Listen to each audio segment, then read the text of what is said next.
আমরা চাচ্ছি যে মাদকের বিপক্ষে, কিন্তু এটা তো সিস্টেমেটিক করতে হবে।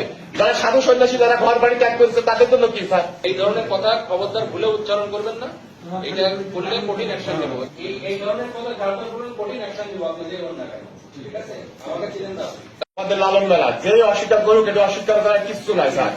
এই মেলা হয়, আমরা দেখি, আমরা 11তম দেখছি এবং বিভিন্ন সময় দেখতেছি স্যার। আমাদের কথা যে আমরা মাদকের পক্ষে না, আমরা চাচ্ছি যে মাদকের বিপক্ষে, কিন্তু এটা তো সিস্টেমেটিক করতে হবে। যারা সাধু সন্ন্যাসী যারা ঘর বাড়ি ত্যাগ করেছে তাদের জন্য কি স্যার?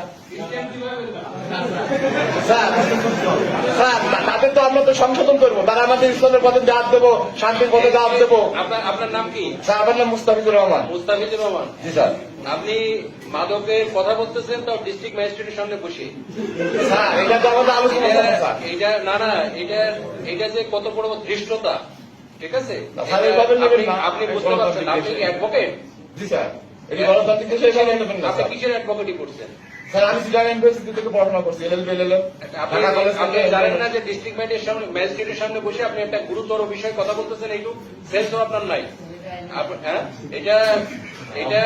এটা এই ওনারা যে পণ্ডিত আমাদের সাধুরা আছেন, ওনারা বারবার বলেছেন এবং ইস্যু হয়েছে যে মাদকের সাথে আমাদের লালন সাহেব যে জীবন আদর্শ, জীবন চরিত, তার সাথে কোনো বিন্দু মতো কোনো সম্পর্ক নেই। আপনি সেটার আবার সাফাই গাইতেছেন এখানে বসে বসে। না আমি সাফাই না স্যার, আমার ব্যাখ্যাটা আপনি ভুল বুঝতেছেন হয়তো।